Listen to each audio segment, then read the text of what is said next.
I'm so excited to see America fall in love with him too, and I'm so honored, so amazed to see everybody here. This is something that just fills our sails on our first day out since announcing that I am a candidate for President of the United States.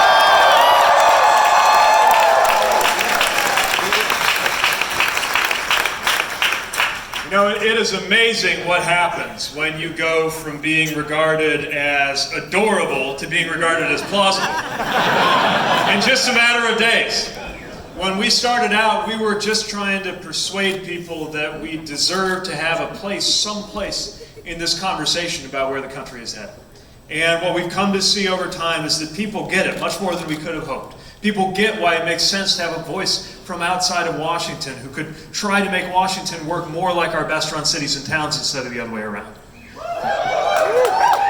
People get why we need voices from communities that are being targeted by this rhetoric that suggests that greatness has to do with turning back the clock, and instead can meet that rhetoric with the assertion rooted in conviction, but also rooted in experience, that there is no such thing as an honest politics that revolves around the word again.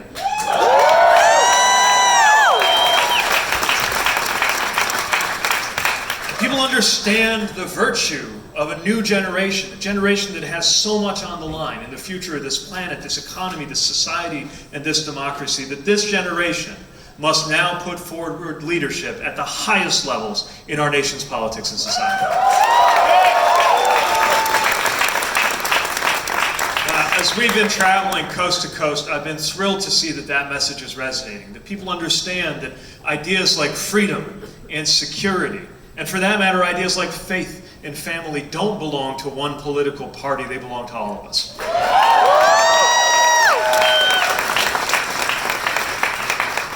Now comes the hard part. You know, the part where you convince people to make you president. So we've gotten a lot of good looks. We've gotten a fantastic start. We have, I think, turned some heads with our first quarter organization building and fundraising. A big thank you in particular to everybody on the grassroots fundraising team who made it possible for us to qualify for the debates. Thank you for what you did. And now we got to keep building that organization, because every time I fool myself into thinking that we are ubiquitous, because it's heady stuff. You arrive in New York, your face is on the cover of New York Magazine, you start thinking like, I'm pretty special. But then something always happens that cuts you down to size. Like I was in line to get on a plane to New Hampshire, and a few people came up to me, and the lady standing right next to me said, well, a lot of people are coming up to you, you must be Pete. And I was like, well, yes, I am Pete. She said, what takes you to New Hampshire? I'm like, well, you know, politics, I gotta get up there. And she says, oh, yeah. Remind me, what network are you a reporter for? And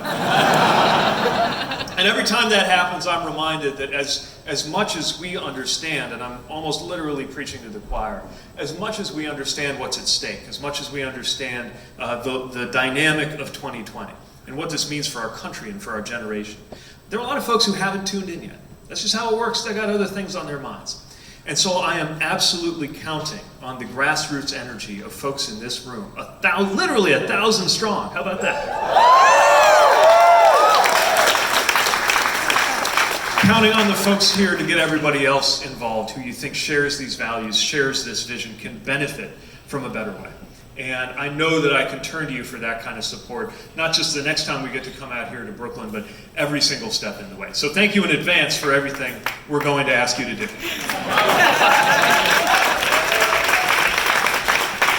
I promise we won't abuse your trust and your involvement. We won't bombard your inbox with emails demanding $3 by midnight or the world's going to come to an end.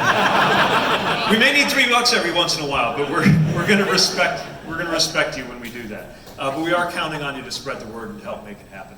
But more than anything else, I just want to thank you for the kind of hope that is required to be part of this. As I said yesterday, running for office is an act of hope.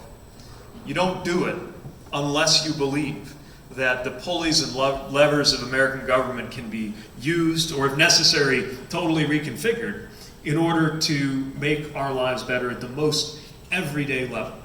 And I've shared some of the lessons I've learned about how politics touches our everyday life, from what you learn when you're getting ready to go overseas to what we learned at the bedside of my mother in the hospital when we realized what Medicare meant for us. By the way, I would be remiss if I did not introduce my lovely and healthy mother.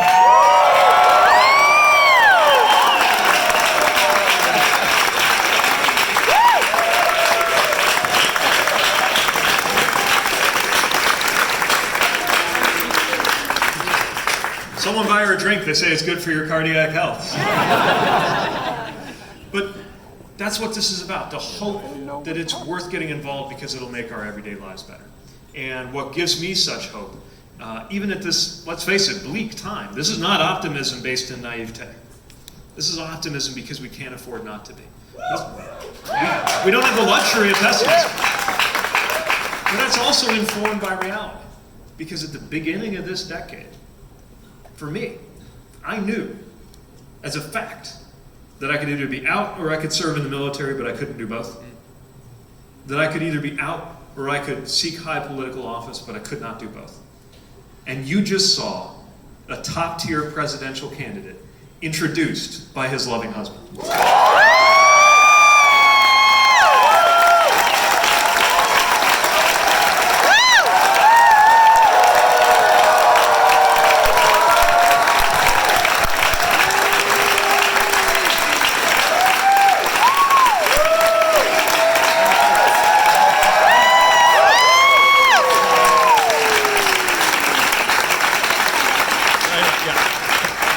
All right, if you want to see one of my speeches, you can pull it up on YouTube. So we're going to have a little fun. We got a new concept tonight, I think. Is the fishbowl ready? All right.